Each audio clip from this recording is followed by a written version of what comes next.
Haleluya. Halo Bapak Ibu Saudara-saudari terkasih dalam Tuhan Yesus Kristus. Kiranya damai sejahtera Allah yang melampaui segala akal memelihara hati dan pikiran kita semua dalam Kristus Yesus Tuhan kita.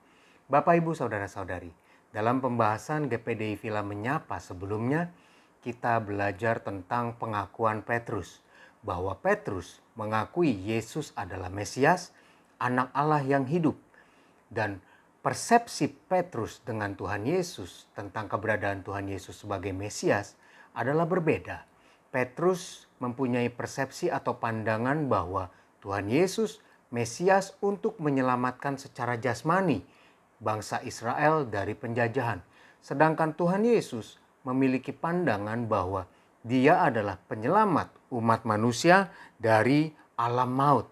Dan perbedaan ini tidak membuat Tuhan Yesus menjaga atau merahasiakan tentang apa yang Tuhan inginkan terhadap Petrus, yaitu supaya Petrus menjadi batu karang di mana Tuhan Yesus mendirikan jemaatnya.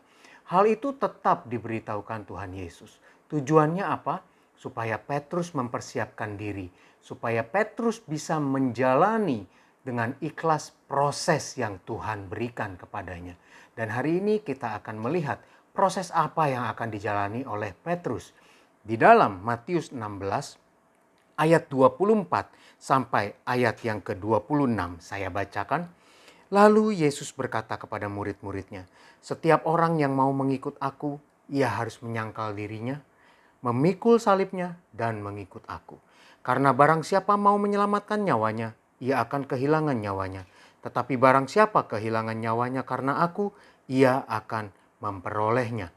Apa gunanya seorang memperoleh seluruh dunia tetapi kehilangan nyawanya? Dan apakah yang dapat diberikannya sebagai ganti nyawanya?" Proses yang harus dijalani Petrus dengan ikhlas adalah proses menyangkal diri, memikul salib, dan mengikut Yesus dengan tulus dan ikhlas. Karena siapa yang mau menyelamatkan nyawanya, dalam artian siapa yang mau menjaga hidupnya menurut keinginannya sendiri, justru ia akan kehilangan nyawanya. Tetapi siapa yang merelakan hidupnya dan mengikuti seluruh kehendak Tuhan, justru disitulah ia akan memperoleh seluruh hidupnya. Proses inilah yang harus dialami Petrus. Demikian juga kita semua. Jika kita mau mempersiapkan diri kita menerima segala rancangan Tuhan yang luar biasa, kita harus mengikuti proses ini dengan tulus dan ikhlas. Yaitu apa?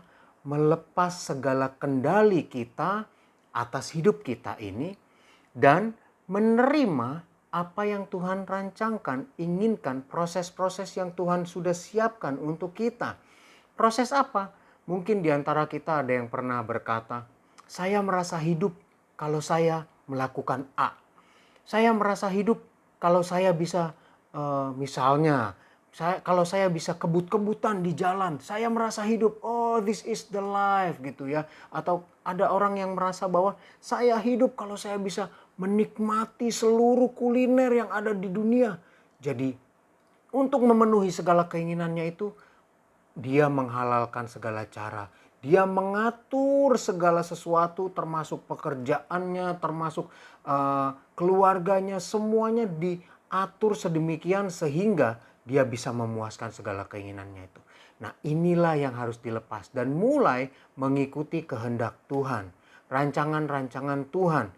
Tetap hidup kok kalau kita menahan segala hawa nafsu. Kalau kita menyangkal diri, memikul salib, mengikut Yesus, justru di situ kata Tuhan kita akan hidup.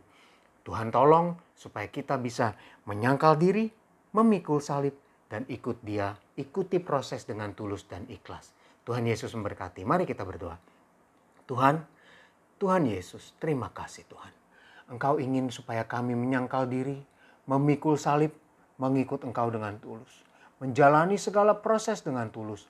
Melepas segala keinginan kami, segala hawa nafsu kami untuk hidup, menjalani hidup sesuai keinginan kami.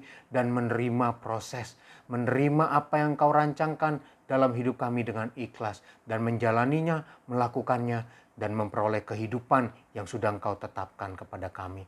Tolong kami, mampukan kami ya Tuhan. Terima kasih Tuhan Yesus, dan hari ini Tuhan, kami semua akan beraktivitas, kami semua akan menjalankan Tuhan kegiatan-kegiatan kami. Baik kami yang masih harus bekerja, kami yang masih harus berusaha, berwirausaha Tuhan, kiranya Tuhan memberi hikmat, Tuhan memberi kemampuan, mengurapi, supaya apapun yang kami kerjakan bersamamu, Engkau akan membuat kami berhasil. Bagi kami juga Tuhan yang akan berakhir pekan, yang menikmati hari-hari liburan ini bersama keluarga Tuhan di akhir pekan ini, Tuhan juga jaga lindungi setiap kami. Tuhan memberkati setiap kami, memberi kami kesehatan, kekuatan. Tuhan juga memberkati keluarga kami, memberkati teman-teman kami, memberkati seluruh jemaat yang ada. Kami serahkan hidup kami kepadamu ya Tuhan Yesus. Di dalam nama Tuhan Yesus Kristus kami berdoa. Haleluya. Amin. Kasih karunia Tuhan Yesus Kristus menyertai kita semua. Amin.